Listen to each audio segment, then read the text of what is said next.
when we think about how this practice may fit in with those of us in the Black community that have been, it hasn't really been marketed to us.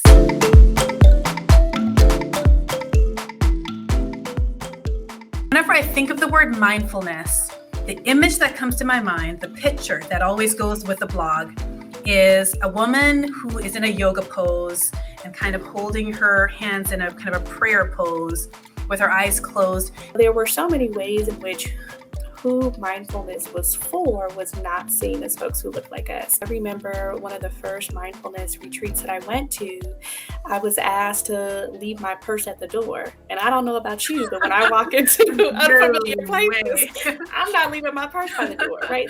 Nor if I walk into a place and I'm being asked to sit on a cushion, like all of those things were very unfamiliar. So simply put, mindfulness is a way of paying attention to the present moment, paying attention to the present without judgment and with curiosity. So the informal practice is to just bring mindful attention to whatever it is that you're doing. So if you're eating, bringing all of your attention to the act of eating, right? Actually allowing yourself to taste your food, to smell the food, to look at the food, notice what sensations are present while you're eating.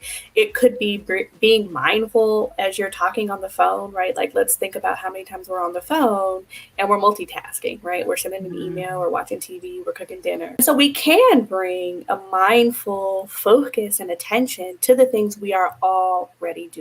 This being Black Health Matters, Black Mental Health Matters podcast, I think Black people often are not too far from a bottle of lotion, So either you have some lotion or usually you can identify someone around you that has a purse that looks like maybe it has a little lotion in it for you. But so what we're going to do is an exercise with this hand lotion. So first thing we're going to do is just get your hand lotion and we're just going to look at it. We're going to explore the hand lotion with our eyes in the packaging. So you can use an unscented lotion, you can use Vaseline, you can use, your generic eczema cream, anything, any kind of lotion. But I'm looking at the packaging. And so things that you can notice about the packaging as you're kind of exploring it with your eyes, like what shape is it? Is it like a little travel size like I have, or is it a big, family sized container? You can look at the colors. Like I'm seeing, for example, mine is mostly white, but there's some shades of green and some shades of, mine has some metallic, I guess gold and even brown and reds. There's writing on it. I'm seeing there's pictures of mine, pictures of leaves, but writing on the front and the back. So then even before, again, we apply the lotion, just uncapping it or opening it, however you do, and just holding it under your nose and inhaling and seeing what you notice about that experience, like what aromas you notice. And that can be something like, there's a floral scent, or there's for example, mine is winterberry. And so then the next thing will be just to put a dollop, an amount, like a dime size amount, or however much you generally use for your hands in your palm, and don't rub it in quite yet.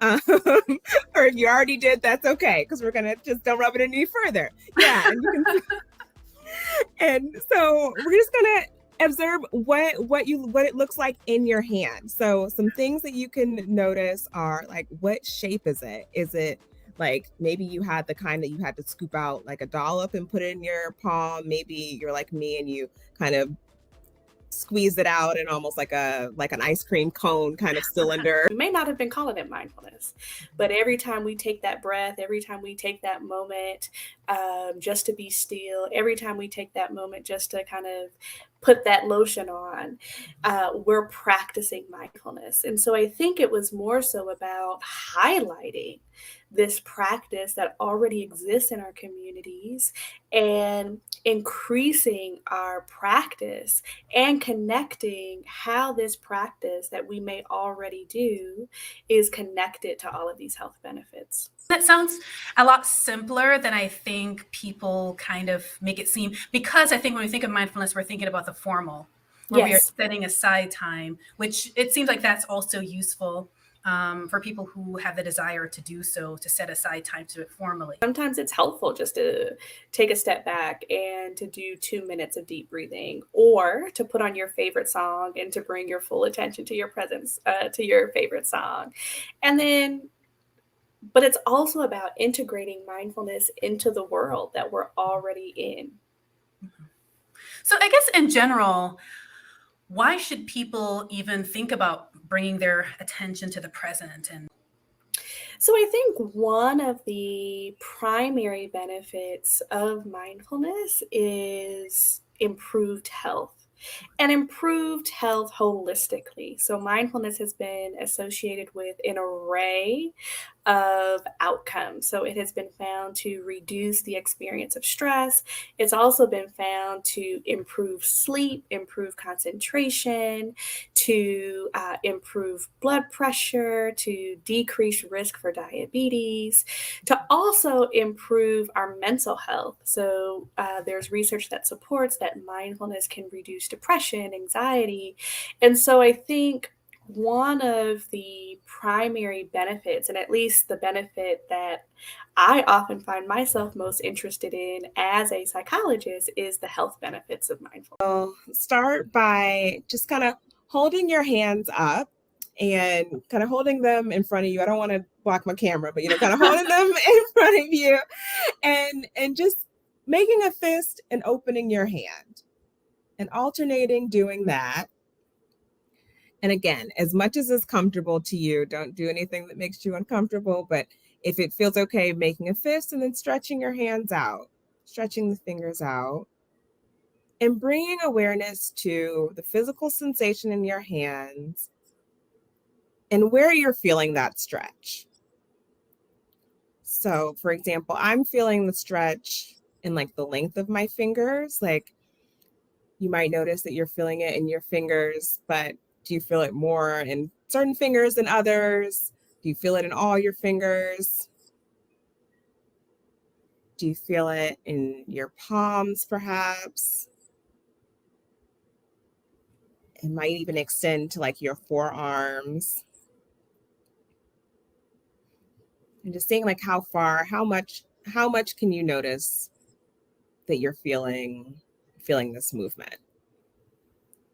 that I feel definitely is a contrast between the clenching and the stretching, because there's like a blood flow, kind of almost like a change. So it feels like a rush of blood sometimes. And then taking a minute and doing some rotations of the wrist and seeing what you notice. I noticed the physical sensation, but when I started, I also had like an auditory, a couple pops.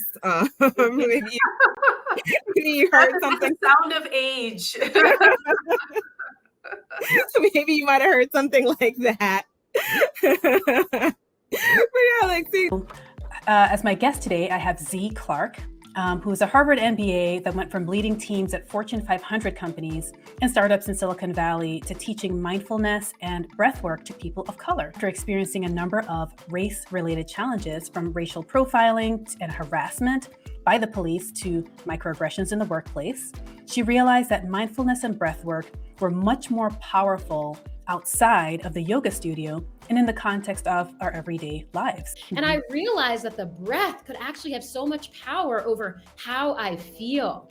And so I started to use these practices kind of when I would experience racism, whether that was at work or kind of in everyday life. You're shopping, you're at the airport, you're on vacation, and a lot of really scary things happen. Sometimes it feels dangerous, right? When the police get involved, when you might be, sometimes I love nature, right? I love nature is so healing for me. So anyway, the point is breathing practices have been so powerful and helpful for me in these moments of fear, of anxiety, and all of the emotions that come with racism. So breath work is using the breath with intention, breathing in particular patterns, like very conscientiously, in order to kind of counter that, in this case, sympathetic nervous system in order to stimulate our parasympathetic nervous system, which is our rest and digest nervous system. So I talk about the breath as medicine. Just like you might go and get some Advil when you have a headache, there are particular breathing practices based on how you're feeling. And the other point that you made about you can do it in front of people, there are so many times at work, in the workplace specifically, where I am doing belly breaths because somebody said something to me like, oh my God, one that just comes to mind right now is, when I see you, I don't see color. But instead, I take a belly breath. And I'm just like, oh, well, that's interesting. But I am Black though. And I love that I'm Black. Taking a couple full deep breaths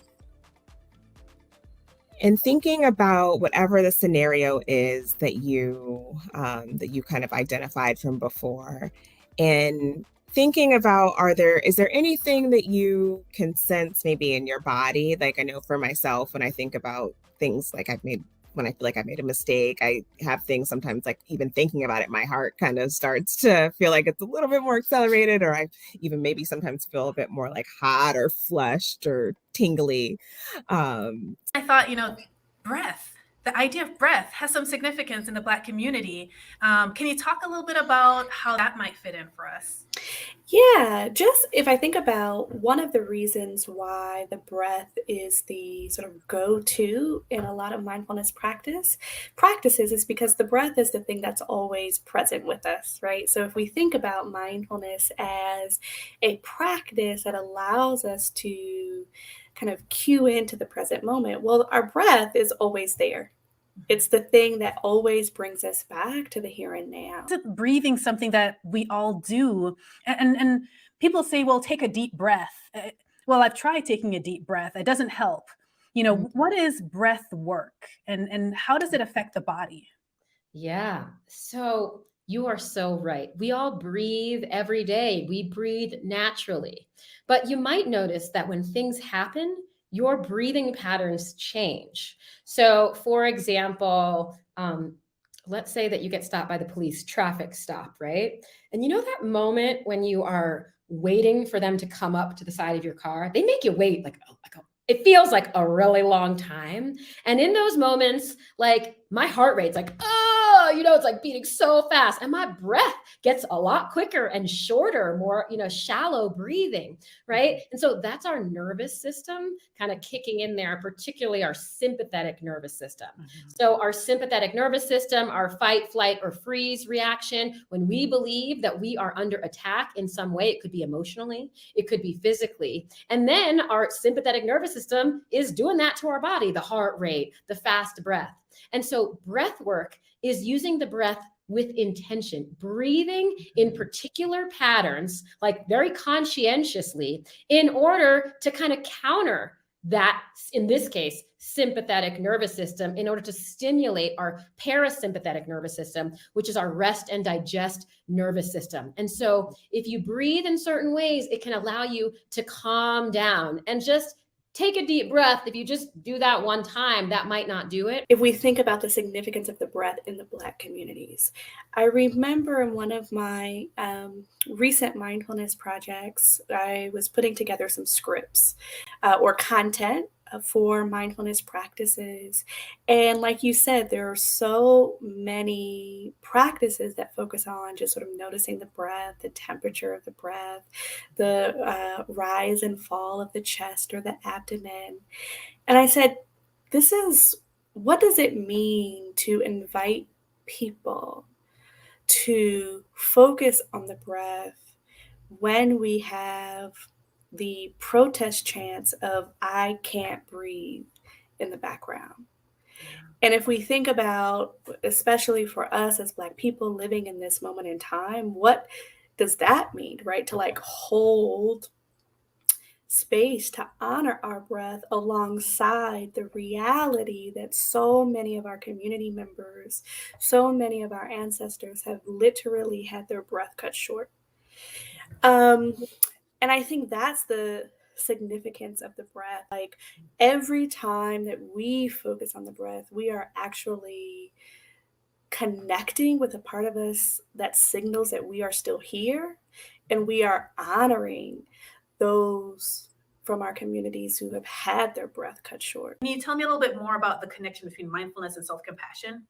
Definitely. So, self compassion is the practice of bringing kindness, intentionally bringing kindness to ourselves in moments of struggling or difficulties.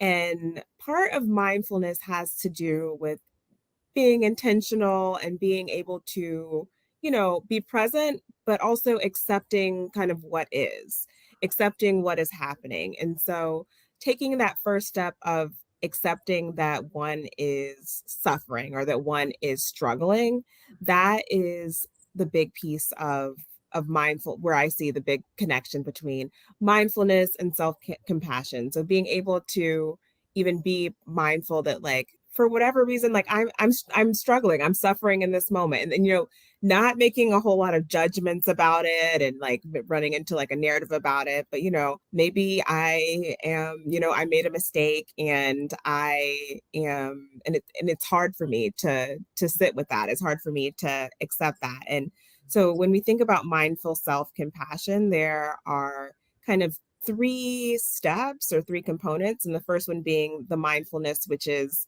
being mindful and accepting that, this is a moment of suffering. Like this is something that is, this is hard for me. The second is acknowledging that there is a common humanity to suffering and that there's a common humanity to struggling, and that, in some way we all struggle, and that is not, that we're not alone in that.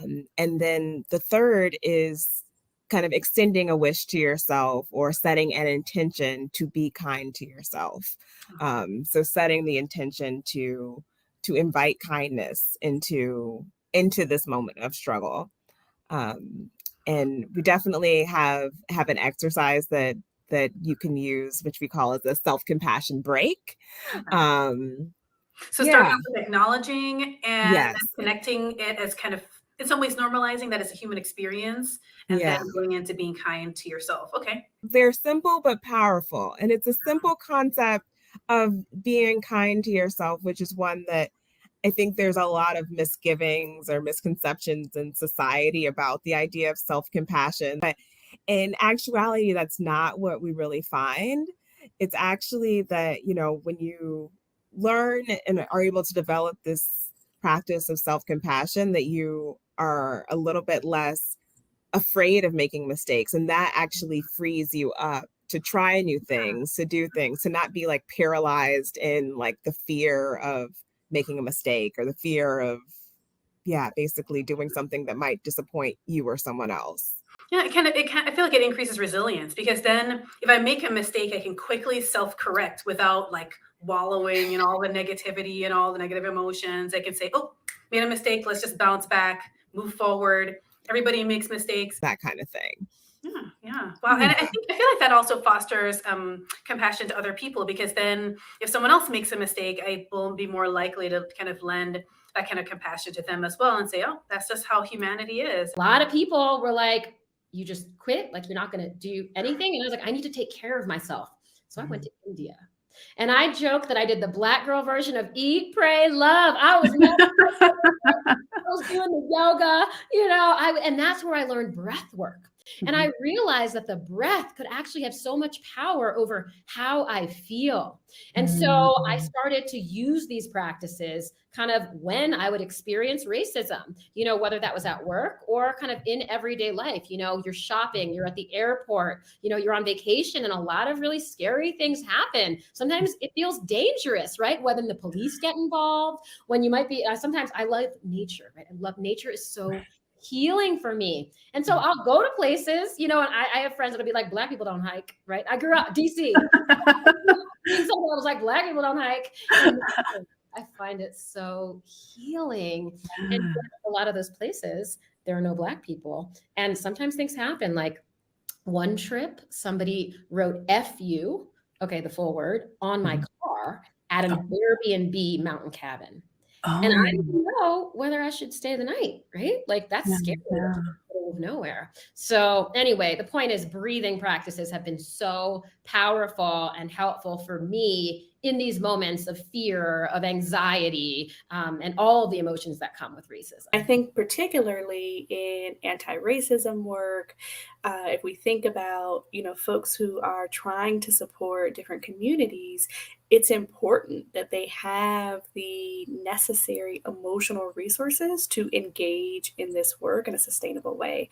And I think mindfulness is one of those strategies to help build the emotional capacity for anti-racism. And then the next, before we do the final step, I would invite you to try adding some form of what we call like self-soothing or self-comforting touch. So an example of this is like placing your open hand over your chest, or you might use both hands, or sometimes people do things like a self hug where you're kind of grabbing your arms or your elbows, or depending on how comfortable you feel, sometimes putting your hands on your face. So these are different examples of ways that you can offer some just soothing self touch to yourself.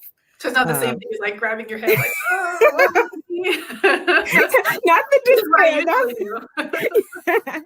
not the Fauci like fist Like- palm, but That's not comforting. I guess it could be depending on how what you need. It is what you need.